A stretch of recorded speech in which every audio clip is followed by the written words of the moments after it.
Pump and dump NFTs. I'm going to show you in this video exactly how to spot them and how to avoid them. What I've noticed, especially in the last couple of months with NFTs, is there's a lot of pump and dump NFT projects. Why I call them pump and dump is it relates back to when I was doing day trading many years ago, where I was involved in penny shares, and sometimes you would see this happen a lot. And what happened as a result was there was a lot of bag holders, and the only people really making money were the people who either created the company or the people who were pushing it and pumping it at the beginning. And you have to be very careful about that, especially on YouTube, where I see a lot of YouTubers recommending projects or talking about them, and a lot of them are really bad projects. Now, just to be clear, I don't mean bad in terms of the creators or their use case or what they're hoping to manage with their community in the future. In terms of making money, purely making money, flipping the NFTs, that's what I'm talking about. 90% of the projects I see are complete rubbish when it comes to making money, and I'm going to explain to you why. Now, the reason I made this video is somebody asked in the comments, what do I do when I'm researching an NFT before or afterwards? So please comment below. If you're enjoying these videos, let me know by commenting below that you appreciate them, but also ask me any questions you like about NFTs, because I do a lot of analysis on them, and that's what's really helped me make a good amount of money with NFTs. And in future videos, I'll discuss some of my flips as well in terms of case studies, but let's talk about it right now. So first of all, one of the main tools I use is ic.tools. And the reason I use this is I like to look at the price trends of the NFTs, the floor price, the average price, going into a reveal, for example. So what do I mean by that? So let me show you an example. And I'm going to show you an example of a good project, one of the ones I was involved in, and it's called Ape Kids Club. Now, what I'm going to show you here, first of all, what you want to look at is obviously it has a lot of trading volume. So it's one of the most popular ones on OpenSea. Generally, you want to be involved in projects that are in the top kind of 20 or 30. That doesn't mean it's a bad project. 'Cause like I said, 90% of them not going to make you much money at all. But it needs to be one with decent volume that gives us the liquidity as well, and is more likely to then be a genuine product that has some sort of at least short-term value. Now, what we can see here on this chart is all of the transactions, all of the blue dots there, not including the outliers, which are, for example, very high transactions. And the reason I'm showing you this and the chart below is because in any new project, there are three main stages. One stage is the mint stage. Then you get the stage where they're on OpenSea, the secondary market, and then you get the reveal afterwards as well. So kind of three main stages there.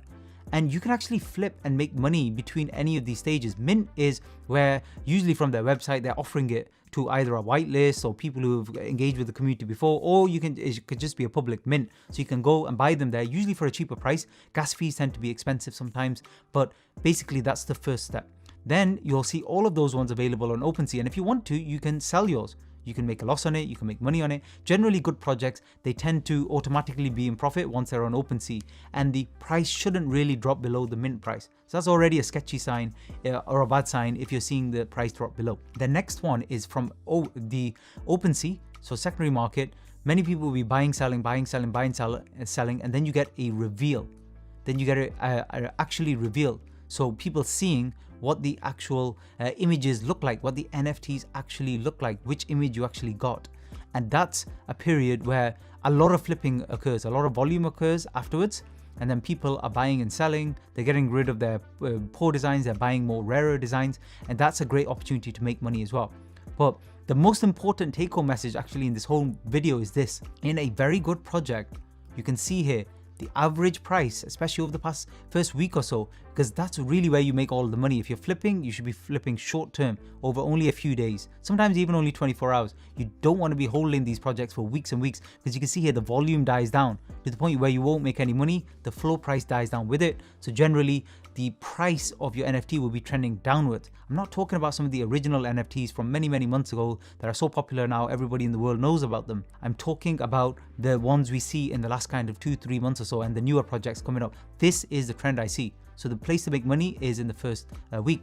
Now, important, in those first 7 days, if the price is going upwards in terms of after the mint, open market, pre-reveal, and even after reveal, it's very hard, believe it or not, to lose money in this.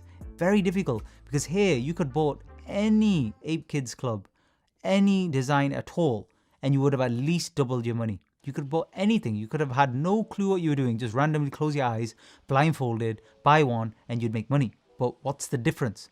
in a bad project, bad when it comes to actually flipping and making money, if it's trending down, it is near on impossible to actually make any money. You have to be an unbelievably good NFT flipper to make even the slightest bit of money. But why do you want to put yourself through that headache and risk holding that NFT for a long time because you're just not able to sell it or sell it for a big loss? So do you see what I mean there? Picking between the two, I've learned the hard way because I've been involved in a couple of projects that were not very good at all, and I had to take, it was small losses because I quickly sold out, but I still made a loss. And I learned from that. I learned that it's not worth it messing about, even if it's a cheaper project where the kind of mint price is cheaper or the price of per token is cheaper. It's not worth getting involved. I'll give you an example. This particular one I saw recently, I wasn't really involved in, but let me show you it anyway.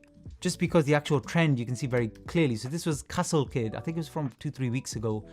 Like I said, there's loads like this where you see very similar charts. This was the chart, the 30-day chart. And you can see here a lot more clearly on this particular chart. So they did the mint, it was on OpenSea, and already what was happening, the price was getting slammed just as soon as it went on the open market. And you know, it's getting to, I don't know what the mint was exactly for this one, but it was already on a downward trajectory. That's a very, very bad sign. Very hard to make money here. And then they did the reveal. And the other sketchy thing with some of these projects, I think I remember with Castle Kid, it was the same thing as well. They do things between the OpenSea and the reveal. I don't know if they're just nervous because they know this project is just not going anywhere. They start doing things like delaying the reveals in between, or giving away random money and Rolexes and stuff like that, just to try and get people to hold on to their NFTs, to try and hold the value. I don't know if it's so their mates can kind of sell off their NFTs or something to the public. I have no idea why. Loads of conspiracy theories. It doesn't matter at the end of the day. What you need to know is just avoid. After reveal, look what happened. Price completely took a dump. Impossible to make money. And then after that, you're never going to see volume again. Once, you know, everybody knows it's a bad project, after a day, you're in trouble. Because after this point, this is the point of no return. Here, there's no volume. There's no floor price. Very little interest. You're just messing around here. You're better off cutting your losses, taking floor price or wherever, and moving on to another project. First of all, from analysis, we can avoid, because we can have a look at the floor price and how it's dropping and downtrending all the time. Now, what I'm going to show you is a project I think is very similar. I don't think it's going anywhere at all, but many red flags and warning signs that you can actually pick up on. So let's go through that right now. So let's talk about that right now. But if you're enjoying the video, please hit the subscribe button, turn on the notification bell, and let me know in the comments that you like videos like this, and I'll do loads more, because I have a lot more knowledge to share in this particular area, and I have loads more strategies that I use as well to actually make money in NFTs, and some of them have been working really well. So this one, Crypto Champions, is one I heard of a few weeks ago, and I thought, oh, that looks interesting. Designs look not too bad, but problems. So first of all, on the charts, things that I don't want to see. See here from mint, and then when it went on the open market, downtrending floor prices, very little volume, very little interest. Already horrifically bad signs in my opinion. Like I said, I'm not knocking whoever the creators are, the project, the community, what they think will happen in the future. I'm just talking purely in terms of making money. The facts here are this are not looking like a very good project at all. So anyway, that's one thing. Fine, you look at the charts, you can do some analysis there, but what else can you look at? Because there's loads of signs. Let's jump onto their Twitter. And on the Twitter, one thing I see in all trending, well, everybody always says sold out. It doesn't matter if it takes them a month or a year to sell out, they always say sold out, because it makes it look like everybody wants it. And they look like they have 28,000 subscribers, which is not bad, but the problem is engagement. On some of these, they're not getting a lot of engagement. Like some of these, 13 comments, you've got 28,000 subscribers. And again, they might be doing a little thing where I think they're delaying and messing around as well with their reveals. I don't know for sure, but it looks like, just reading these comments, again, not a good sign. These are all warning signs. So you're already getting a few of them there. Now let's have a look at the website as well. And also another thing I saw recently, because some of these companies, you can just Google and check news articles, see if there's anything written about them. They've got an article in Yahoo Finance. Now you might be thinking, wow, that's very reputable. It's Yahoo. But no, not so at all. I mean, look at the first line. Crypto Champion is going viral. That's, what the hell is that? It gives holders opportunities to make money. What is that? Like, these are just buzzwords that they're using. The NFT has grown a lot in the last 2 years. NFT sales have been 10 billion. This is nothing to do with Crypto Champions. They're just generally talking about the pumping NFT market.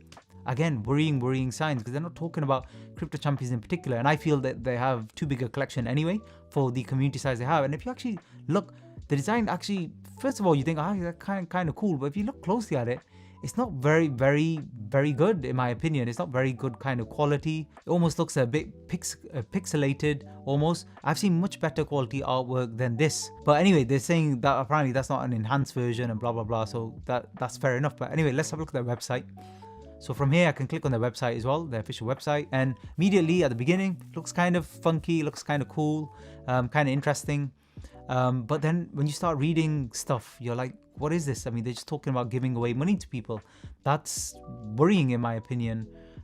Designs, again, you can't really see the designs here, it's just the website. But looking at the roadmap, more about giving money away. And then what is this? Knowledge is power. You get special information from people. Again, sounds very sketchy, like pump and dump, you know, penny shares almost. Free access to courses, weekly Zoom calls with whom? Investment insights about what? They talk about private mastermind here. Increased value of your NFT. Again, this, I think this is a red flag. You know, they're saying that you could potentially make 10x on your NFT. I think it's a red flag. To be honest, I don't think any of the NFTs are going to be 10x at all. I could be unbelievably wrong here. Just my opinion, of course. Remember, it's not financial advice. Do your own research. This is just me sharing some of the things I've actually learned. Again, here, investment opportunities. They talk about, again, it's just buzzwords. Private investment. You can do real estate. You can do angel investing. You can do ICOs, IDOs. And again, some comments I don't like either. Many NFT communities are driven by FOMO. Ours is driven by ROMO. So this way, regret of missing out. This will be our strength as a tight community. Everybody's giving away free merch now, so ignore that as well. I don't really think you can see the names of people. I'm not sure. To be honest, I've not looked all these people up. But yeah, that's what I'm feeling. But remember, I'm not saying the creators are doing anything wrong or anything. Is anything wrong with the project? I'm just saying with some of these words, it doesn't sound great to me. The analytics don't look really good to me as well. And that's more important, because at the end of the day, you want to make money from something like this. And if you see a chart like that, you're already really worried pre-reveal. Like, how are these prices suddenly going to go up to 5 or 10 ETH or something like that? I just don't see it, especially when there's so little volume, so little interest in this, even though they've got 8,888 of these NFTs. I see this one going right back down to 0.05, 0.10, and even lower. So I hope that helps in terms of what I look for in, well, basically collections I want to completely avoid. Stay with the good collections. If you want me to do more videos about what I look for in good collections and ones I'm looking at in the next few weeks, then let me know in the comment section below, and I'm more than happy to do a video about that. Thanks very much for listening.